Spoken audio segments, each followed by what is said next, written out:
Ayan, good afternoon mga kababayan. Ito, may nagre-request nga po sa atin na magsalita na daw po tayo. Ayan, ito na. Pagbibigyan ko yung mga kahilingan nyo. Wala tayong sumpong ngayon. Medyo okay yung sikmura natin. Yun nga po ay hindi po tayo nagsasalita kasi mahirap po magsalita pag may sumpong tayo sa acid. Yung ano nga po natin, yung sikmura. Kaya parang naninikip, kaya mahirap magsalita. Mahingal. Kaya pagpasensyahan nyo po kung silent vlog lang po ako palagi. Ay ngayon, may pagbibigyan po natin yung mga naghumihiling sa inyong lahat, yung mga viewers ko. Ayan, sasalita na po tayo. Tara, umpisahan po natin ito para may pakita natin sa inyo kung ano nangyayari dito sa mga dinadaanan ng NLEX dito sa may ito nga, PNR station ito dito. Ito dito, PNR station po ito dito. Ito yung harapan. Ito yung sinasabi natin na harapan sa likod. Pwede likod, pwede harapan. Ito nga po dito ay sinisimula na yung pagwawidening dito mga kababayan. Ito natin to, na-update na natin to dito. Kaya nga lang wala tayo, hindi tayo nagsasalita. Kaya ngayon sasalita na po tayo. Tara, let's go.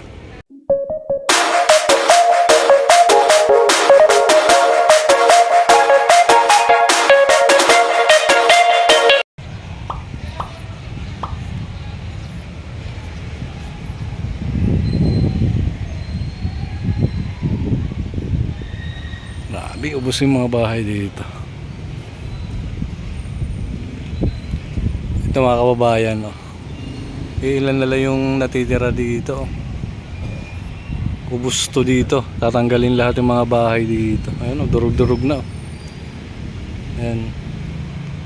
Dahil dito pala ay dito sa gitna ikakabit yung itatayo yung NLEX.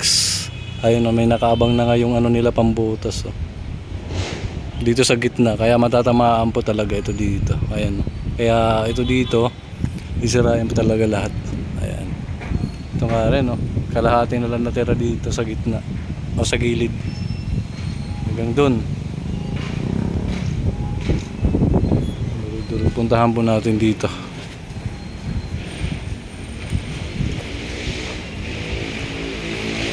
Sirain pala ito lahat dito. Ito dito hindi pa hindi pa siya nagagalaw. Ito banda, wala pa siyang yung dalawang bahay na to. Hindi na to bahay, parang na to, parang building na kasi mataas yun.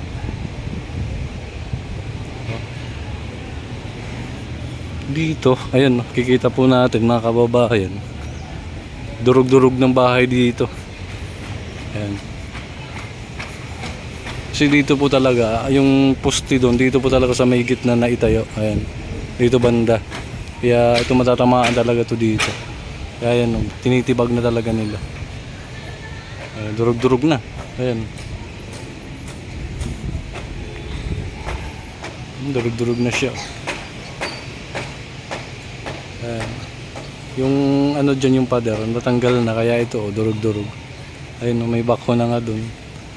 Kaya durug-durug ng dito. Ayun, wool. Nung unang update natin dito, mayroon mandadya camera ngayon, parang bukas pa yata anuhin to. Kasi wala tayong nakikita nagdadya camera. Ayan mga kababayan, ayun yung isa wala na, na lang, ground floor na lang yung natira.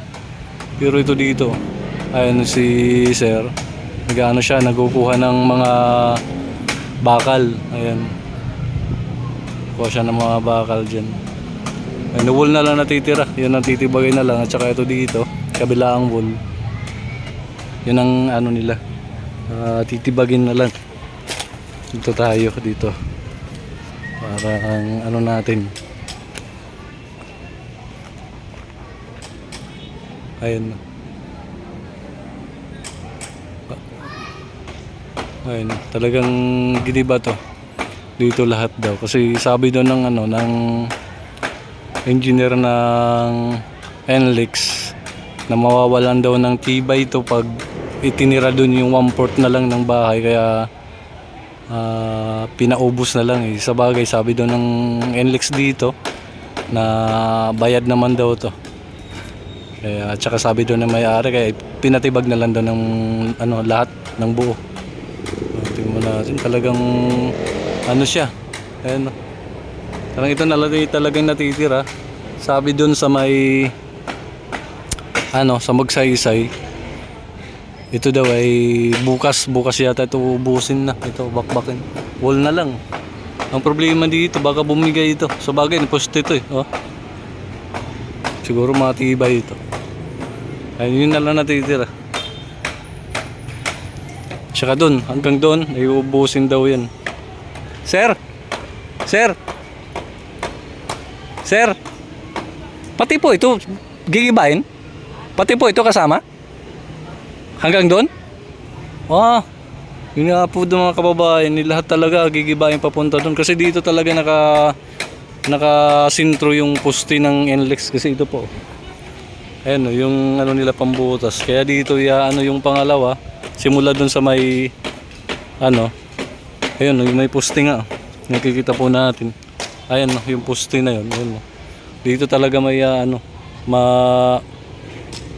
sisintro. Kaya ayun. Ayun, nakita po natin yan. Kaya pag nasintro dito, ay matatamaan po talaga siya ng ano,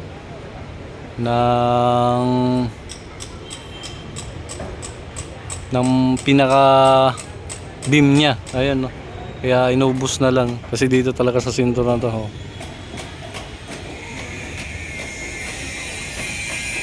Sayang yung bahay dito. Ayan.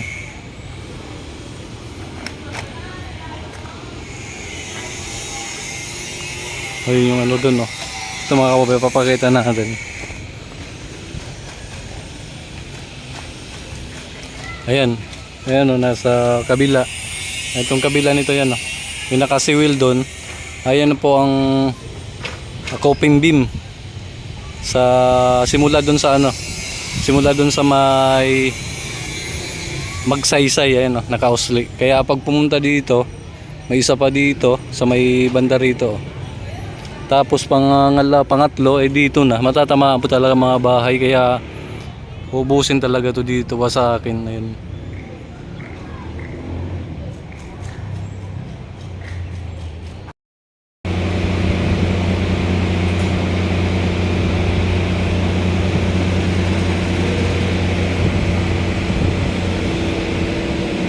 Tinatanggal yung bakal. May poste pa kasi kaya hindi siya bibigay talaga basta-basta. Pero kung walang poste yan, yung nakasabit na lang doon, delikado talaga bibigay na yan kasi putol na dito. Putol na. Kaya kung panti siya na aakit siya kasi meron pa naman doon nakakalawit at saka itong dalawang poste pa natira. Yan, dito pala wala na to. Ito na yung pinaka-flooring niya, kumbaga. Kasi itong mga bato na to galing sa taas. Galing sa taas to.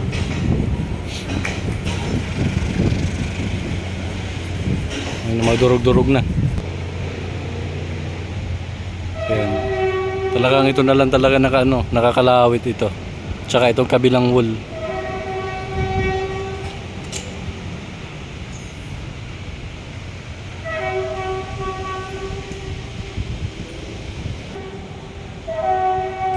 Dito yung ano nila, yung daan na pag dumadaan sila doon sa ilalim na to.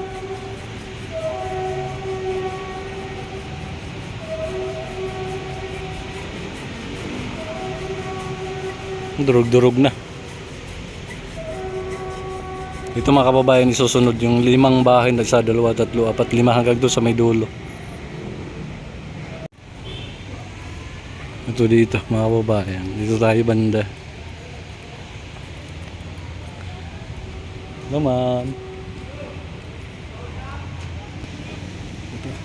Ma'am, excuse po, may sasama pa ba ito ma'am? Lahat po. Lahat po ito.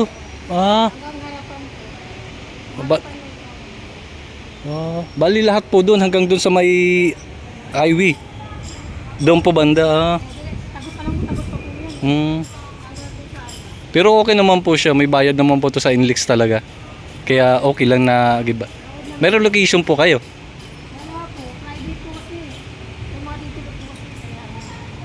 Pag may titulo wala na ka relocation.